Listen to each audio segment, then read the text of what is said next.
What if I told you that the secret to completely changing your health in 2026 isn't spending 2 or more hours in the gym every single day, or completely restricting your diet so that you can't actually enjoy the things that you eat? The secret is actually implementing small but powerful actions into your daily routine. And by doing these things, you're gonna have more energy and you're gonna be more confident because working out is gonna be something that becomes automatic for you. This is honestly way easier than you think. And these 5 habits that I'm gonna give you will be the difference between you staying stuck with where you are right now and becoming a better and happier version of you. And before we dive into habit number 1, you need to understand that these 5 shifts aren't just random tips. These are actually a sequenced system that are designed to work with your body, not against it.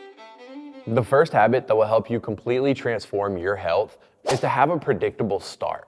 And what that means is you need to have some kind of trigger event that happens regularly in your everyday life that is the start of something that causes you to work out. Examples of that could be waking up in the morning. It could be dropping your kids off at school or when you finish work. And as soon as that event happens, once that event is over, you are now triggered to go and work out.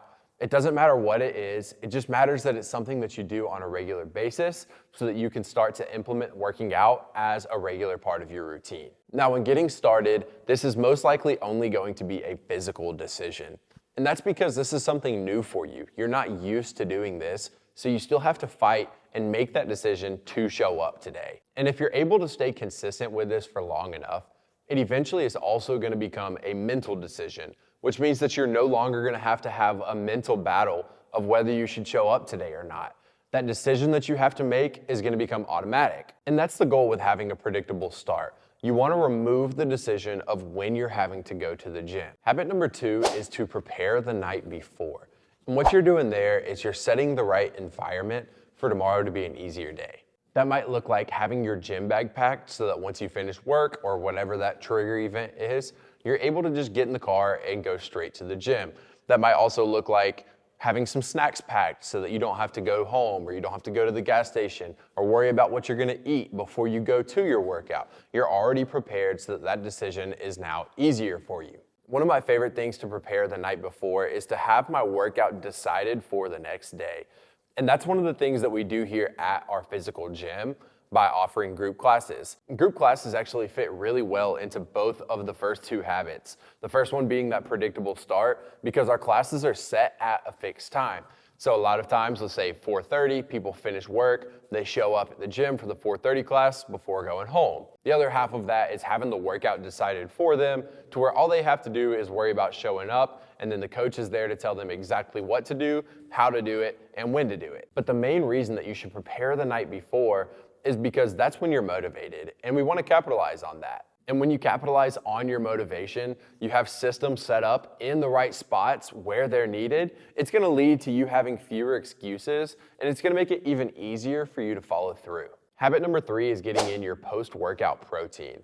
And all that is within the first 60 minutes of you completing a workout, you need to get in some form of protein. We talked about prepping snacks the night before. This could be one of those things that could help you as well. If you prepare your protein for the next day, then it's easy. When you leave the gym, you already have your protein prepared so that you can go ahead and get that in. And there's a ton of examples of different protein sources, but some of the simple ones would be to eat a protein bar, get a protein shake, a cup of yogurt, or maybe if you're going home after work, or maybe when you first woke up, you went to the gym, just go ahead and get a meal in. But the important thing to note here is that this is not a diet, and this is not counting calories. So if it's not a diet or counting calories, then why does this even matter to us? And the reason is because when you work out, your muscles are breaking down, and your body needs protein to repair those muscles. So not only does that repair help you build muscle in the long run, it's also gonna help you increase your recovery and decrease your soreness. And we all know how hard it is to show up to the gym the next day when you're feeling extremely sore. So getting in your protein is gonna have more effects than you probably even realize. One thing that's not talked about a ton is that you'll have more energy later in the day. So think about if you worked out in the afternoon, you might have more energy to go home and help your kids with homework or cook dinner for your family. If you work out in the morning, you might have more energy going into your day of work or throughout the remainder of your day. And arguably the greatest effect of all of this is that you'll eventually begin to associate your workouts with feeling better and not with feeling worse. Let's look at habit number 4, which I call presence tracking.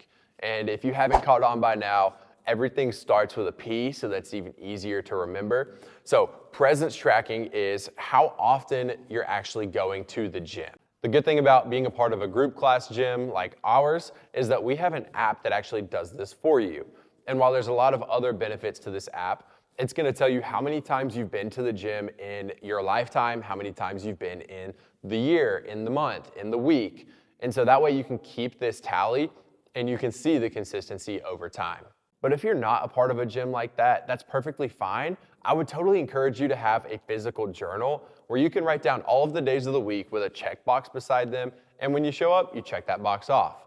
Because right now what we want to do is we want to build consistency and we want to see what the best pattern is for you. Now, one of the things I would caution you about is that there's a few areas that I wouldn't spend too much time thinking about in the beginning. The first thing is the scale.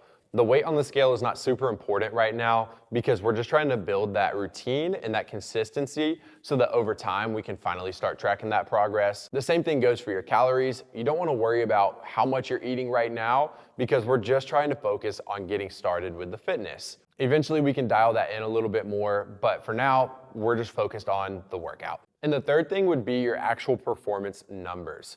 Maybe that's the weight that you're lifting or how fast you're running or the distance you're running. But right now, the performance numbers don't matter because you don't really have anything to compare them to.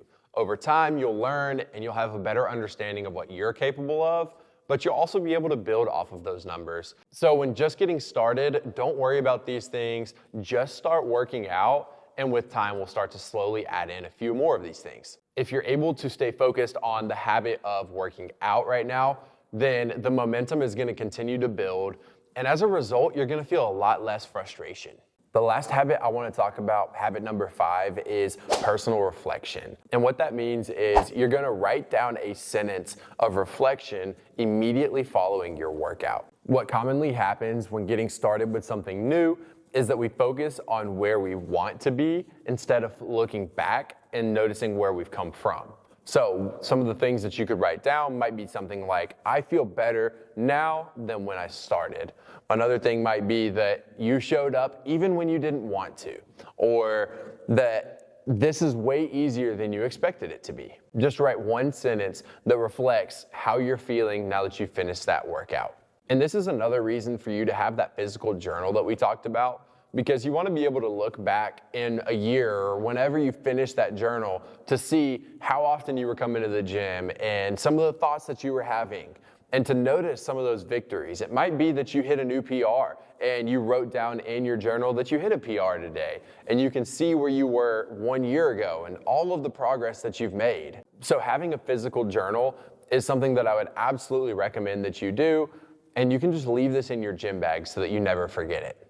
And similar to having a predictable start or a trigger for a workout event, it's going to rewire your brain to think that exercise is no longer a punishment and that it's going to be progress or pleasure or something that's going to help you continue progressing towards your goal. One of the biggest differences that you'll start to notice is that your confidence is going to go up in all these different areas. It's going to go up when you go to the gym. It's going to go up when you go to work. You're going to see it show up in your social life.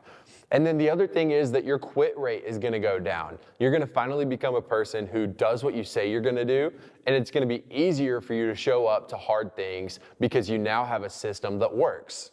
To wrap up, let's recap all of our habits. Number 1 is a predictable start. Number 2 is preparing the night before. Number 3 is that post-workout protein. Number 4 is presence tracking. And then number 5 is your personal reflection. You don't need to do all 5 of these today.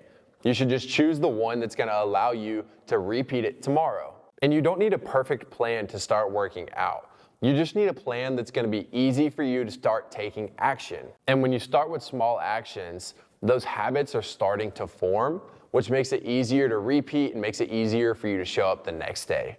This is what it takes to make real progress. And as a result, you're going to become a more confident person and a person who's proud of who you're becoming. So stop waiting for the perfect plan and take action today, because that's how everything starts to change.